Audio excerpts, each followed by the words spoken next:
Tuwing dumarating ang tag-ulan, problemado na naman ang lahat. Pahirap ang magpatuyo ng sinampay. Hindi ka makapag-sunbathing. Maglalabasan na naman ang mga taga sa bubong. Pero ang pinakamatindi, baha.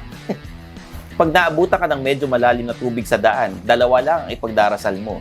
Na sana hindi ka pasukin at sana hindi ka anurin. Kung bibili pa lang kayo ng sasakyan, magandang isipin na agad kung uubra ba yan sa tubig, lalo na kung bahain ang lugar nyo o kaya yung mga dinadaanan yung kalye. Okay lang ang pataasan kung ang kapalit naman tuyo kayo at safe, di ba? I'm Stanley Chi, your host for Phil Coches Top 10 Best Vehicles for Floods. Pero bago natin simulan, please like this video and subscribe to Phil Coches YouTube channel. Click the bell icon for updates. Tandaan, Phil Coche is the #1 car portal in the country. Yung capacity ng sasakyan na lumusong sa baha, sinusukat sa water wading height or wading depth. Ito yung kung hanggang saan ang tubig. Pero paalala lang ha, hanggat kaya, try to avoid floods as much as possible. Huwag mo nang subukan kahit kasama pa sa listahan yung sasakyan mo dito. Huwag mo sabihin hindi ka namin na-inform ha. Pero kung wala talagang choice, simulan na natin ang listahan. Number 10, Nissan Terra. Straight from the Chinese market itong mid-size SUV ng Nissan. 7-seater, diesel-powered, pwedeng pangharabas. Sa laki ba naman niya, talagang malakas ang datingan. Medyo mababa nga lang ang rated wading depth niya dahil 450mm lang ito. Pero pwede na kung literal na pantawid lang naman ang habol nyo. Visit philcoche.com and be a part of Phil Coches year-end blowout sale. Number 9, Toyota Innova, ang best-selling multi-purpose vehicle o MPV ng Toyota. Truck-based ang kaha galing sa IMV platform na ginagamit din ng Fortuner SUV at Hilux pickup. Sa kanilang tatlo, pinakamalit na siguro ang Innova. Pero yung 500mm wading depth niya, hindi pa tatalo sa lusungan mapagasolin man o diesel na makina. Number 8, Suzuki Ertiga. Kung sa patipiran din lang, grabe itong sasakyan na to. Napakakuripot ng konsumo. Gasolina pa yan, ha? Maluwag sa loob, kasya hanggang 7 occupants, parang kotse ang arangkada. At sakaling bumaha, hanggang 550mm ang kayang tong lusungin. Number 7, Sangyong Rexton. Mid-size SUV from Korea, second generation na ito. Mas malaki kaysa dati. Tulad ng Innova, dalawa rin ang engine options, isang gasoline at isang diesel. Perfect marks ang Scorp sa Korean NCAP pagdating sa crash safety at kung baha ang pag-uusapan, 550mm of wading depth ang baon niya. Number 6, Isuzu MU-X.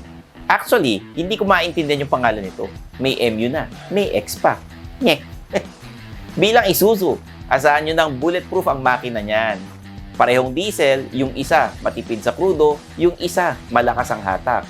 In case salubungin ka ng baha o kaya naman maligaw ka ng nilikuan at mapadpad ka sa ilog, 600mm wading depth ang kayang i-handle ng MU-X. Number 5, Mitsubishi Montero Sport. Itsura pa lang, futuristic na datingan. Dynamic shield ang harap at 2.4 liters Mivec clean diesel ang makina. Merong proven na super select 4-wheel drive para madaling isabak sa trails o kaya sa mga baku-bakong kalsada na hindi pa napapagawa ni Chairman.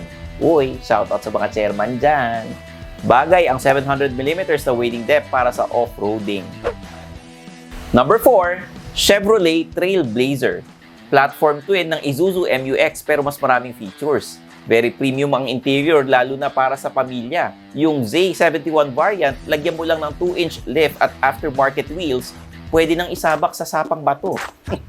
At kapag medyo mataas ang makakasalubong mong baha, 800mm ang wading depth ng SUV na to. Tindi, di ba? Number 3, Ford Everest. Sing taas ng bundok kung sasampa ka. Medyo effort, pero okay lang. May pa-sunroof naman to. Hands-free yung tailgate, pwedeng buksan kahit puno ang kamay mo, ayaw mong bitawan ang kamay ng inyong sweetheart, or nagkakamot ka ng ulo.